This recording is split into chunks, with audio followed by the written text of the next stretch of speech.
So Dave, about your first presentation, what would be the key factors you would in management for feedlot? The key factor would be process your grain is one of them. The other one is to, during heat stress, feed the right ration and have a good welfare on the cattle and don't bruise them around so much. About co-products, what can you say about ethanol co-products and gluten feed, about the things we have to take into to use them? The ethanol product and the gluten feed is made by two different processes, and they're good feeds.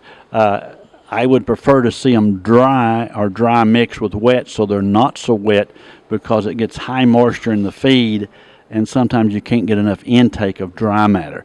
But the main thing to look for is make sure the sulfur is okay.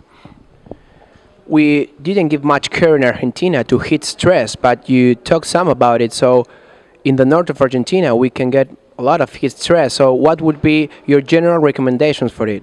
The general recommendations for heat stress is fairly simple. Make sure you got shade, got plenty of good water. You're going to have to change the feed or the diet and increase it with some higher fat, because the energy per kilogram is greater than carbohydrate. And anything NDF, high digestible NDF, bypass protein, all of these are important so that the metabolism in the rumen keeps the heat increment down so it doesn't produce a lot of heat. Well, about meat quality, you mentioned a lot of stuff about vitamin E, about the side of injections and a lot of stuff. So would you summarize what can we do in our feed yards to increase meat quality?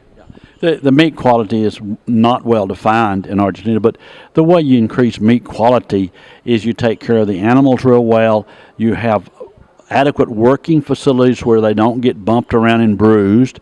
You want to look at giving your injections in the neck, not in an expensive muscle. What about a grading system? What should we do first? Well, you need a grading system. I cannot answer. I don't know the answer. I know you're working on it, but you've got to somehow separate out at least two separations in your fed cattle, and I think the grass cattle will separate out as a third grade. Doesn't mean that any of them are inadequate or not adequate, but you've got to think about it, and you've also got to think about the size of the cut in your grading system. And you got to involve the consumer. Make sure you know what they want and do it. And in fact, if you have to, your export cattle might have a different grading system than your local cattle. Last question. You've been coming over to Argentina for more than 20 years, so you've been visiting different feed yards or some in the same ones, and you see them going through the time. What things can they make better, or what would you recommend to them? First off, I have seen a tremendous change in feed yards here. I see they're mixing feed much better than they ever have.